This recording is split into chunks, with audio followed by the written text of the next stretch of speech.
Expectation ना रहा कि होए लोग आई कौन लदार में लगदार गिटार मिक्सी हमार ये सब मसाला वसाला नहीं क्या पीसे क्या राजू चाचा बधाई हो, आप परदादा बन गए इसी उम्र में, आपको मैंने परदादा बना दिया है महाराज। भैरवली घर आना बिल्कुल देरी नहीं करते हम ये सब काम नहीं बोले ना क्यों आटा बना के हुआ रोशन भोजपुरी जमाते सब कि जब सुते नहीं बला हम तेरा घटिया लगा तब हमारे ना झुलुपिया हवा सारे बला लेकिन राजू चका करिए तो गाना याद पड़ता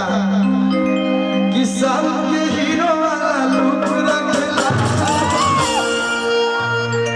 सब के हीरो वाला लुक रखेला चाचा हमर दार में बंद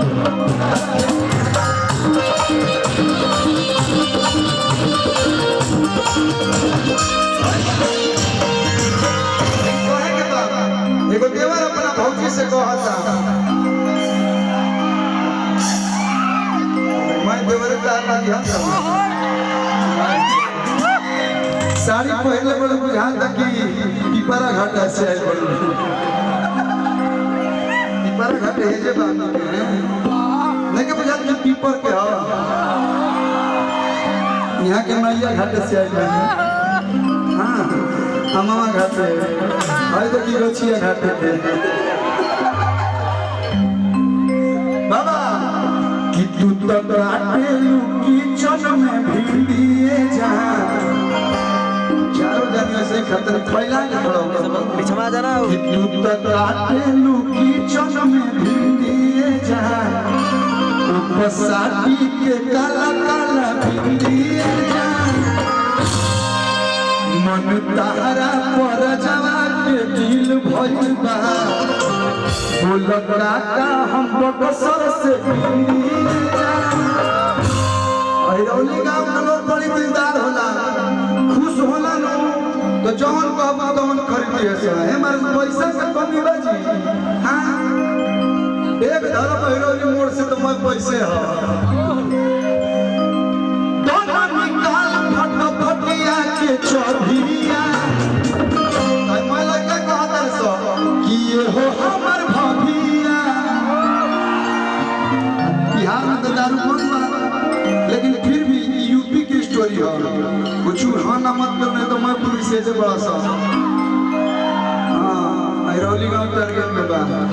अरे कितने खेला तोरा से जाओ दीवाना सरदिया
अब पंडित जी लोग नीचे जोड़े लगे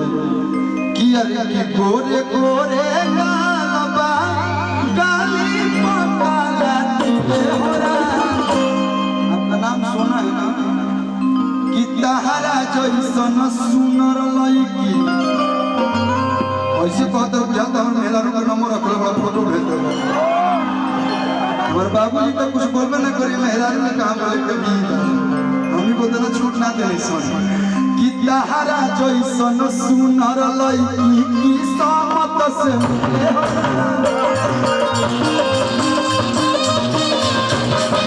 तहरा जैसन सुनर लड़की की समत से मिले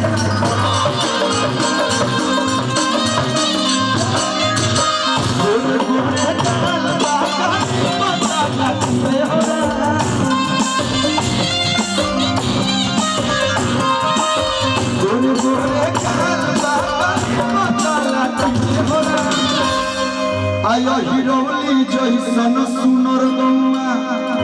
हिरोली जैसन नीमन गौमा की समत से मिले हो।